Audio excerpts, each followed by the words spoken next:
बद्रीनाथ और मंगलौर उपचुनाव की मतगणना जारी। पोस्टल बैलेट की गिनती हुई पूरी। ईवीएम से हो रही मतगणना।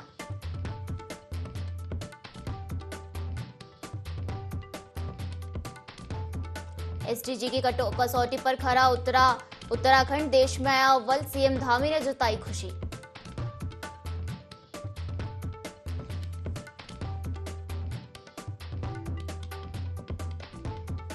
सैन्य धाम पर सीएम धामी का बड़ा फैसला। सैन्य धाम के 500 मीटर एरिया में निर्माण पर रोक होगी वापस। हाई लेवल कमेटी में सीएम ने दिया आदेश।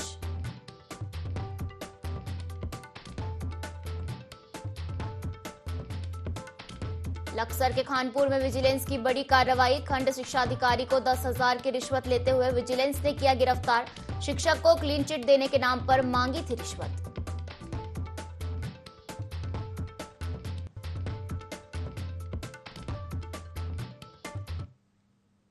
नमस्कार, बहुत स्वागत है आपका। देवभूमि लाइव देख रहे हैं आप और मैं हूं आपके साथ पायल। बुलेटिन की शुरुआत करेंगे देहरादून से आ रही बड़ी खबर के साथ, जहां बद्रीनाथ मंगलौर सीट पर फैसला आज हो जाएगा। आपको बता दें, दोनों सीट पर भाजपा और कांग्रेस में सीधा मुकाबला है। बद्रीनाथ और मंगलौर में पहले राउंड में कांग्रेस प्रत्याशी आगे चल रहे हैं। आपको बता दें, बद्रीनाथ से कांग्रेस प्रत्याशी लखपत बुटोला 200 मतों से आगे है। मंगलौर में कांग्रेस प्रत्याशी काजी निजामुद्दीन 171 मतों से आगे है। आपको बता दें कि 14 राउंड की विधानसभा में वोटिंग होनी है। आपको बता दें, मंगलौर और बद्रीनाथ विधानसभा सीट पर उपचुनाव चल रहे हैं। मतगणना हो रही है। चलिए ज्यादा जानकारी लेंगे। हमारे साथ विनय सूद लाइव जुड़ चुके हैं। विनय, बद्रीनाथ मंगलौर सीट पर आज फैसला होगा। दोनों सीटों पर मतगणना जारी है। भाजपा और कांग्रेस में सीधा मुकाबला देखने को मिल रहा है। जी बिल्कुल पायल, देखिए आपको बता दें कि जिस तरह से 10 जुलाई को वोटिंग हुई है, मतदान हुआ है, उसके बाद में आज जो रिजल्ट है वो यहाँ पर आने जा रहा है और आज सुबह से ही मतगणना जो है वो जारी हो चुकी है। अब यहाँ पर अगर बात करें तो जिस तरह से जो दो विधानसभा सीट है उस पर उपचुनाव के बाद में आज जो मतगणना यहाँ पर हो रही है, ऐसे में अब प्रत्याशियों की अगर बात करें तो जो प्रत्याशी हैं यहाँ पर मंगलौर विधानसभा सीट की अगर बात करें तो मंगलौर से काजी निजामुद्दीन को जो है कांग्रेस ने यहाँ पर टिकट दिया है। वो वहां से प्रत्याशी रहे हैं। साथ ही साथ यहाँ पर बढ़ाना की अगर बात करें तो बीजेपी से जो है उनको यहाँ पर टिकट दिया गया था। अब इनको यहाँ पर जो है जीत की अगर बात करें तो दोनों ही पार्टियां जिस तरीके से अपनी अपनी जीत का दावा कर रही थी, तो अब ऐसे में जैसे जैसे समय बीतता जा रहा है मतगणना का, तो ऐसे में अब जो रिजल्ट यहाँ पर सामने आ रहे हैं निकल करके, क्योंकि 14 राउंड की जिस तरीके से जो है मतगणना होनी है और स्थिति जो है यहाँ पर अभी पूरी तरह से साफ नहीं हो पाई है। हालांकि दोनों ही सीटों पर जो है यहाँ पर कांटे की टक्कर इस दौरान देखने को मिल रही है। अभी कांग्रेस की अगर बात करें तो अभी फिलहाल जो काजी निजामुद्दीन है वो कांग्रेस के प्रत्याशी है, वो मंगलौर सीट से जैसे कि अभी आगे चल रहे हैं। साथ ही साथ यहाँ पर अगर बात की जाए बद्रीनाथ विधानसभा सीट की, तो वहां पर भी जो है उसको लेकर के भी राजेंद्र भंडारी जो है वहां से बीजेपी से प्रत्याशी थे। लखपत बुटोला जो है कांग्रेस से प्रत्याशी रहे हैं। तो अब जिस तरीके से यहाँ पर जो दूसरे राउंड की वोटिंग माफ कीजिएगा, जो यहाँ पर जानकारी मिल रही है दूसरे राउंड की, तो ऐसे में अब जो ताजा अपडेट है वो यही है कि जो कांग्रेस है वो लगातार यहाँ पर आगे बढ़ते हुए दिखाई दे रही है। जी विनय, मंगलौर उपचुनाव के दौरान वहां हिंसा देखने को मिली थी, तो अब मतगणना स्थल पर सुरक्षा के क्या कुछ इंतजाम प्रशासन द्वारा किए गए हैं? जी पायल, बिल्कुल देखिए जिस तरीके से मंगलौर में मतदान के दौरान यहाँ पर कुछ इस दौरान जो है अव्यवस्थाएं भी देखने को मिली थी। कुछ यहाँ पर इस दौरान पंगा भी हुआ था। तो ऐसे में अब उसको लेकर के जो है यहाँ पर पूरी तैयारी दौरान की गई है। अभी तक शांतिपूर्ण तरीके से जिस तरीके से जो है यहाँ पर मतगणना जारी है और सुरक्षा के पुख्ता इंतजाम जो है वो इस दौरान किए गए हैं। तो ऐसे में अब देखा जा सकता है कि जो दो विधानसभा सीट है उन पर जो जिस तरीके से समय बीतता जाएगा उस तरीके से जो यहाँ पर रिजल्ट की अगर बात करें तो जो रिजल्ट है वो क्लियर होता चला जाएगा। तो अब यहाँ पर अभी फिलहाल तक की अगर बात की जाए तो कांटे की टक्कर जो है दोनों ही सीटों पर देखने को मिल रही है। वहीं कांग्रेस के जो प्रत्याशी हैं वो कुछ वोटों से जो है यहाँ पर बीजेपी से आगे चल रहे हैं। जी जो बिल्कुल, तो मंगलौर और बद्रीनाथ विधानसभा सीट पर उपचुनाव पर लगातार मतगणना जारी है। फिलहाल शुक्रिया हमसे जुड़ने के लिए और जानकारी साझा करने के लिए। उत्तराखंड ने सतत विकास के लक्ष्य यानी कि एसडीजी ने बड़ी छलांग लगाई है। उत्तराखंड अब देश भर में पहले नंबर पर पहुंच गया है। नीति आयोग की वर्ष 2023-24 की एसडीजी इंडेक्स रिपोर्ट में उत्तराखंड ने कई बड़े राज्यों को पीछे छोड़ दिया है। इससे पहले साल 2020 में प्रदेश तीसरे स्थान पर था। मुख्यमंत्री पुष्कर सिंह धामी ने कहा कि प्रधानमंत्री नरेंद्र मोदी के कुशल नेतृत्व में डबल इंजन सरकार के विकासोन्मुखी प्रयासों से उत्तराखंड अग्रणी राज्य बनने की दिशा में आगे बढ़ा है। नीति आयोग की रिपोर्ट में उत्तराखंड का शीर्ष स्थान प्राप्त करना इसका प्रत्यक्ष प्रमाण है।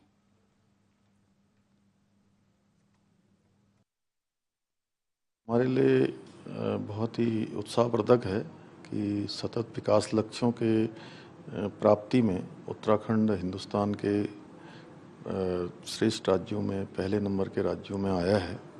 निश्चित रूप से हमारे प्रधानमंत्री आदरणीय मोदी जी के नेतृत्व में हमारी डबल इंजन की सरकार लगातार उत्तराखंड को आगे बढ़ाने के लिए काम कर रही है और हर दृष्टि से उत्तराखंड समेकित रूप से विकास की ओर आगे बढ़े, उसके लिए पूरा नियोजन और प्रबंधन किया जा रहा है।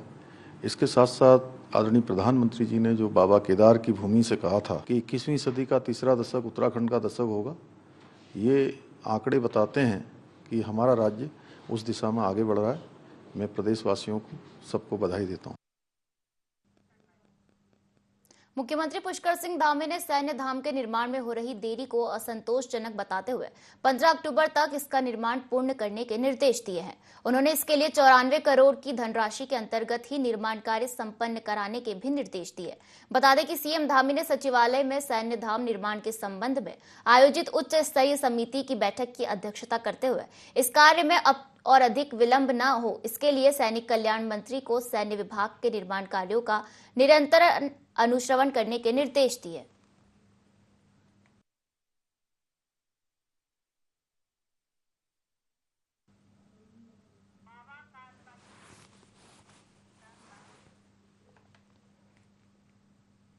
हाथरस कांड को लेकर अब संतों की सर्वोच्च संस्था अखिल भारतीय अखाड़ा परिषद सक्रिय हो गई है।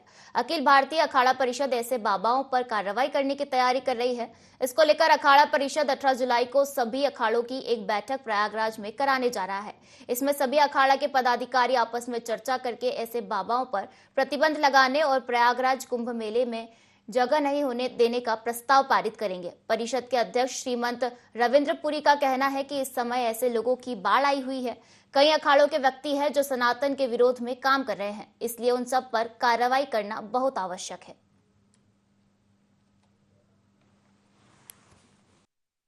चाहूंगा इससे पूर्व जो हमारा प्रयागराज का कुंभ मेला आया था, उस समय भी जो हमारे सनातन में जिनका कोई पद ही नहीं है, जिनको किसी भी संस्था ने पद नहीं दिया है, अखाड़ों ने पद नहीं दिया है, वो भी अपने आप को महामंडलेश्वर लिखते हैं, वो भी अपने आप को श्री महंत लिखते हैं, वो भी अपने आप को आचार्य लिखते हैं, जगत गुरु लिखते हैं।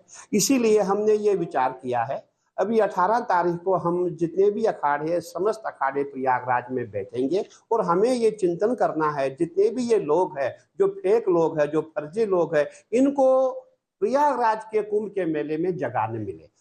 देश इतना भ्रमित है इन परंपराओं को लेकर के, और जो अप्रमाणित लोग हैं वो प्रमाणित करना चाहते हैं अपनी परंपराओं को। मेरा केवल एक विषय यह रहता है कि जो प्रमाणित लोग हैं और जो प्रमाणित परंपरा का निर्वहन करने में सक्षम है, उन्हीं के द्वारा यह परंपरा का पालन होना चाहिए।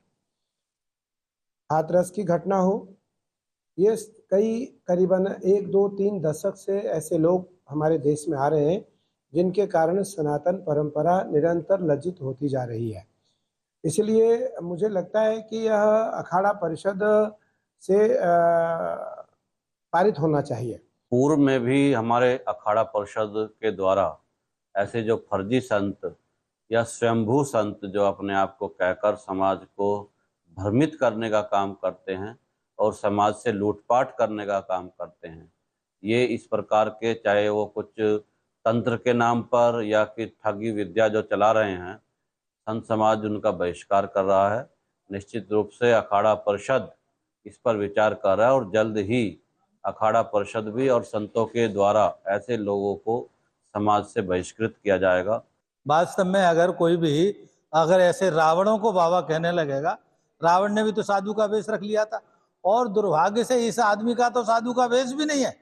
चाहे सौभाग्य कह लो चाहे दुर्भाग्य, पैंट शर्ट पहनता है, इस इंग्लिश स्टाइल में बैठता है और लोगों को बेवकूफ बनाता है। तो वास्तव में ये सनातन पर भीतर हमला है, और क्योंकि सनातन संस्कृति की जो परंपरा है उसको तोड़ा जाए, और सनातन संस्कृति की परंपरा एक बार टूट जाएगी, जमीन जो जड़ है उससे टूटेगी। ये बहुत बड़ा षड्यंत्र है। ये निश्चित रूप से मुझे लगता है कि विदेशी षड्यंत्र है। विदेशी लोगों के धन के प्रभाव से यहाँ पर फर्जी ढोंगी बाबाओं का जमावड़ा किया जा रहा है, जिनको बाबा संज्ञा दी जा रही है। 22 जुलाई से शुरू होने जा रहे कांवड़ मेला 2024 की तैयारी को लेकर मुख्यमंत्री पुष्कर सिंह धामी ने अधिकारियों के साथ समीक्षा बैठक की। इस मौके पर मुख्यमंत्री पुष्कर सिंह धामी ने कहा कि 10 दिन बाद शुरू होने जा रहे कांवड़ मेले की तैयारियां की जा रही है, जिसे लेकर आज उन्होंने अधिकारियों के साथ बैठक की, जिसमें हरिद्वार से जल भरकर जाने वाले कांवड़ यात्रियों के सुविधाओं को लेकर चर्चा हुई। कांवड़ मेले के दौरान कांवड़ पटरी, पेयजल, सीवर और लाइट की व्यवस्था दुरुस्त करने के आदेश संबंधित अधिकारियों को दिए गए हैं।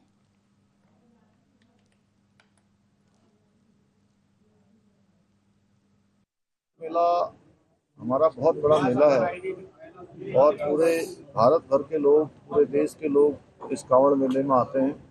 हम उनका बहुत उत्साह से, बहुत खुशी से उनका स्वागत करें, उसकी हम तैयारी हर वर्ष करते हैं। और हमने कहा है कि पिछले वर्षों में जो हमारे अनुभव रहे हैं, उन अनुभवों का लाभ लेते हुए, उन अनुभवों से सीखते हुए मेले में जो और अच्छा करना है और अन्य व्यवस्थाएं करनी है, आने वाले किसी भी कांवड़ यात्री को, शिव भक्त कांवड़ियों को कोई परेशानी न हो, उसके निमित्त सभी विभागों का समन्वय बनाकर यहाँ पर काम करना।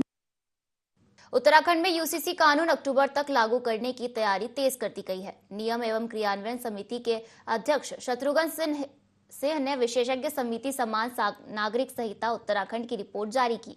उन्होंने समान नागरिक संहिता उत्तराखंड 2024 की विशेषज्ञ समिति की रिपोर्ट पढ़ने के लिए आप वेबसाइट ucc.uk.government.in पर जा सकते हैं। यह 4 खंडों में उपलब्ध है। राज्य के सीएम पुष्कर सिंह धामी ने 2 दिन पहले ही दिल्ली में आयोजित एक कार्यक्रम में इस बात पर जोर दिया था कि अक्टूबर तक उत्तराखंड में यूसीसी कानून लागू हो सकता है। दरअसल विधानसभा चुनाव 2022 में बीजेपी ने देवभूमि की जनता से वादा किया था कि अगर राज्य में बीजेपी की सरकार बनती है तो यूसीसी कानून लागू किया जाएगा, और अब सीएम धामी इसे लेकर गंभीरता के साथ काम कर रहे हैं और चुनावी वादा को पूरा करने के लिए पूरी तरह से गंभीर दिख रहे हैं। कोटिन्यू वर्सेस मारिया लुइस वैलेंटिना 2017 का केस है, जिसमें बार बार सुप्रीम कोर्ट ने कहा है कि आप यूसीसी का कानून बनाइए। एक बार नहीं, अनेकों बार सुप्रीम कोर्ट ने कहा है। एक उदाहरण है जो सरला मुदगल केस 1995 का है, जिसमें उस समय सुप्रीम कोर्ट के जस्टिस कुलदीप सिंह ने कहा था। उन्होंने क्या कहा था, जस्ट पढ़ के सुनाना चाहता हूँ। पृष्ठ 81, रिपोर्ट के पृष्ठ 81 पर उद्धृत है। It appears that even 41 years after the introduction of the Hindu Code Bill, the rulers of the day are not in a mood to retrieve Article 44 from the cold storage where it is lying since 1949. When more than 80% of the citizens have already been brought under the codified personal law, there is no justification whatsoever to keep in abeyance anymore the introduction of uniform civil code for all citizens in the territory of India. ये supreme court के observation. इसका जिक्र chapter 5 में किया गया है। Chapter 6 basically current legal framework के बारे में है। इसको 2 भागों में बांट दिया गया है, धर्म आधारित कानून और सेक्युलर कानून। इसमें marriage and divorce, maintenance, guardianship, सभी एक्ट के बारे में वर्तमान व्यवस्था है, इसका जिक्र बहुत संक्षेप में किया गया है। इसके अपेंडिक्स भी हैं, बहुत सारे लंबे चौड़े हैं, उसको आप पढ़ सकते हैं। आज की जो कानूनी व्यवस्था है इससे क्लियर हो जाएगी। चैप्टर 7 इंटरनेशनल प्रैक्टिसेस के बारे में है।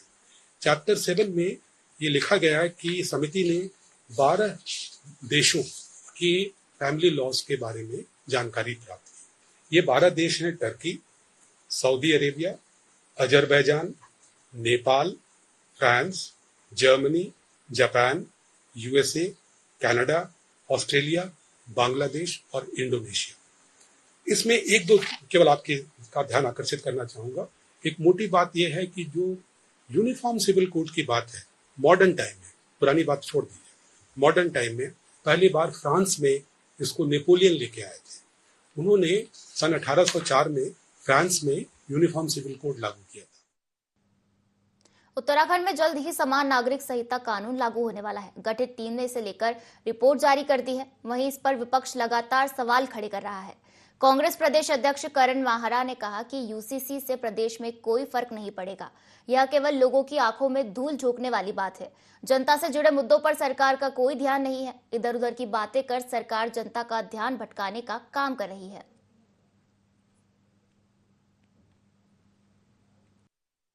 ये क्या फर्क पड़ना है उससे? पब्लिक में उसके लिए कोई इंटरेस्ट नहीं, मेरे को लगता नहीं।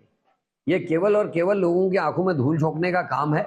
सड़कें टूट रही हैं, तमाम 100 के आसपास सड़कें इस समय पूरे प्रदेश की टूटी में, उस ओर को सरकार का ध्यान नहीं है। और ऐसे में चाहे ट्रिपल ये लाएं चाहे वो लाएं, कुछ नहीं होने वाला। जनता जिस ओर को ध्यान ही नहीं देती, केवल उस ओर को फोकस है। हकीकत यह है कि जो मंगलौर में हुआ है, पुलिस का जो कुरूप चेहरा मंगलौर में देखने को मिला, हकीकत यह है।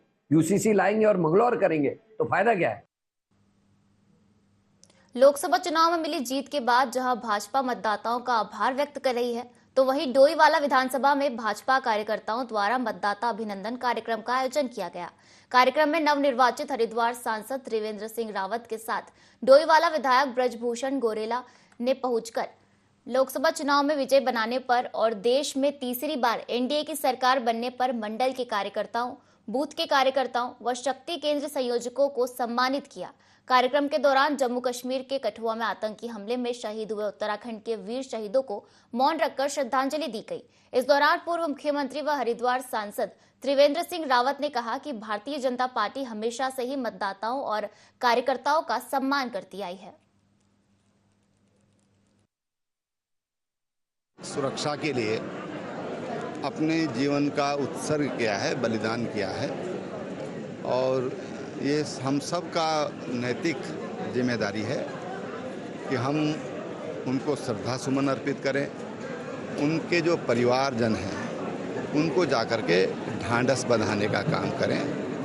और मैं समझता हूँ कि देश के लिए अगर कोई सबसे बड़ी ज़रूरत है तो वो देशभक्ति की ज़रूरत होती है। तो सभी देशभक्तों को ये काम करना चाहिए। तमाम मतदाताओं ने लगातार तीसरी बार भारतीय जनता पार्टी की सरकार दिल्ली में बनाई है और यहाँ से लगातार तीसरी बार भारतीय जनता पार्टी के सांसद के रूप में मुझे चुना गया है। तो हम तमाम मतदाताओं का भी आभार प्रकट है, हमारी परंपरा में है।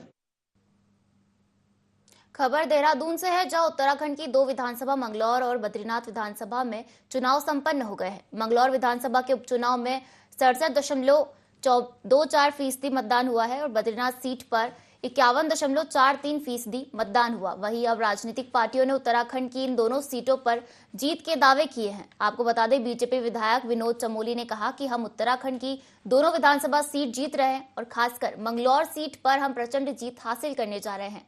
उन्होंने कांग्रेस पर आरोप लगाते हुए कहा कि मंगलौर सीट पर बीजेपी के पक्ष में मत प्रतिशत बढ़ाने की वजह से कांग्रेस बौखलाई हुई है और मंगलौर सीट पर फिर से चुनाव कराने की मांग कर रही है।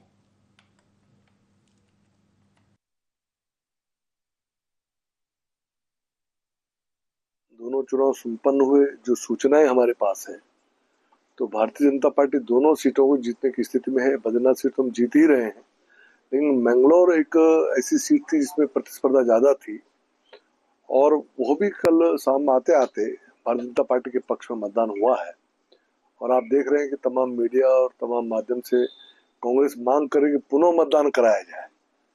तो उससे लग रहा है कि मैंगलोर सीट भी हमारी ठीक गई है। तो मुझे लगता है कि दोनों सीटें हम लोग जीतेंगे। पहाड़ों में हुई तेज बारिश से हल्द्वानी का कलसिया और देवखड़ी नाला भारी उफान पर आ गया, जिससे नाले के आसपास रहने वाले लोगों में हड़कंप मच गया। सूचना मिलते ही सिटी मजिस्ट्रेट, एसडीएम और तहसीलदार पुलिस टीम के साथ मौके पर पहुंचे और नाले के आसपास रहने वाले लोगों को सुरक्षित स्थान पर भेजा गया। कलसिया नाले के पास रह रहे लोगों को काठगोदाम इंटर कॉलेज पहुंचाया गया, जहां उनके रहने खाने की व्यवस्था की गई है। वहीं मामले की जानकारी मिलते ही विधायक सुमित रदियेश भी मौके पर पहुंचे और उन्होंने लोगों का हाल जानकर प्रशासनिक अधिकारियों से बात की।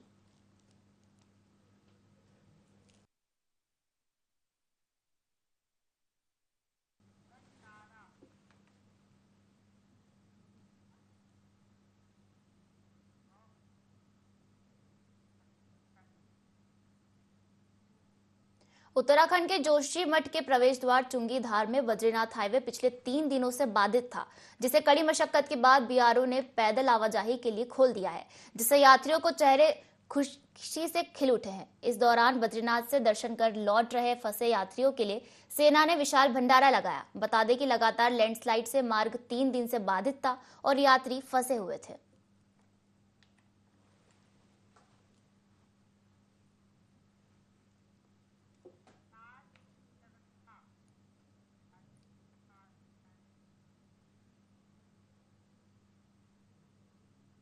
सीमांत जनपद उत्तरकाशी, जहां उचित इलाज की व्यवस्था न होने के कारण अधिकांश लोगों को देहरादून रेफर किया जाता रहा है, लेकिन यहां से लोगों की समस्याओं को समझते हुए चमोली जनपद से retired CMO doctor SK Kudiyal ने बतौर रेडियोलॉजिस्ट अपनी सेवाएं देनी शुरू कर दी है। बता दें कि doctor SK Kudiyal Doon medical college, Max अस्पताल समेत कई जगहों पर अपनी सेवाएं दे चुके हैं।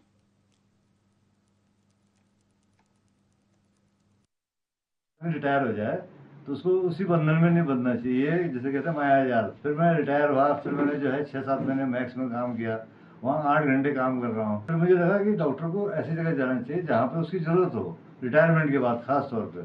और यहाँ पे जो है एक ही रेडियोलॉजिस्ट है सरकारी में, प्राइवेट में कोई नहीं है। इस वजह से यहाँ पे मेरा अपना घर भी था, पहले मैं यहाँ 8 साल सर्विस दे चुका हूँ। मैंने सोचा कि मैं अपना 1 हफ्ता यहाँ दूंगा और 1 हफ्ता रेस्ट।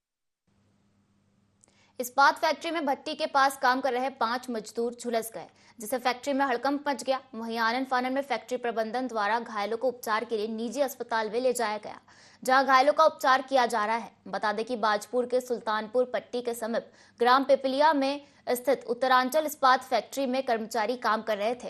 अचानक भट्टी में गर्म तरल पदार्थ 5 कर्मचारियों पर गिर गया। इस्पात फैक्ट्री के उप प्रबंधक विनय चौधरी ने बताया कि गर्म भट्टी में अचानक गीली धातु गिरने से भट्टी से तरल पदार्थ कर्मचारियों पर गिरा है, जिसमें 5 कर्मचारी झुलस गए हैं। उन्होंने बताया कि यह कोई बड़ी घटना नहीं है और फैक्ट्री प्रबंधन द्वारा तत्काल घायलों का उपचार कराया गया है।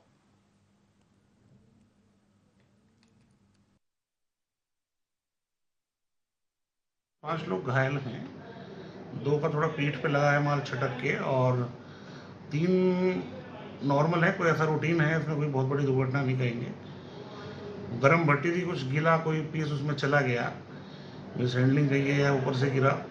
उसके बाद भट्टी छल गई, तो माल के छींटे लोगों पे आए। तुरंत हमने अपनी एम्बुलेंस के द्वारा उसको हॉस्पिटल में ट्रांसफ़र कर दिया। खतरे वाली कोई बात नहीं है, अगर कुछ ऐसा होता है तो आपको अवगत कराया जाएगा। टनकपुर क्षेत्र में शारदा नदी किनारे बने कुमाऊं स्टोन क्रेशर में एक हादसे में युवक की मौत हो गई। बताया जा रहा है कि युवक को करंट लग गया था, जिससे उसकी मौत हो गई। पुलिस ने मर्ग कायम कर लिया है और जांच में प्रकरण कर लिया है। इनके सिर में भी कुछ ना है, इन्हें मोटर लगाने के लिए ऊपर भेजा था। ठीक, मोटर पे लगाने की वजह से इनके करंट लग गया, करंट लगने की वजह से नीचे गिर गए। ठीक, वहाँ से जो लाए इन्हें 10-15 में मैंने 1-1.5 घंटा इन्हें हुआ मट्टी उट्टी में गाड़े तरह की बत्ती लगवाने के, जैसे मान लो करंट लग जाता है तो जमीन में गाड़ दो तो करंट कम हो जाता है। तो इसकी बाद में जो हियाँ लाए, जला हियाँ लाए तले उनके कुछ ना रहेगा और इन्हें हियाँ ना आई के ठंडी बोतल चढ़वा दी। मोटर के तार लगा रहा था, उसी दौरान करंट लगा, मैं तो वहाँ मौजूद नहीं था, जब देखा तो उठाया जाके। बुलेटिन में फिलहाल इतना ही। आप बने रहिए ND24 के साथ। नमस्कार।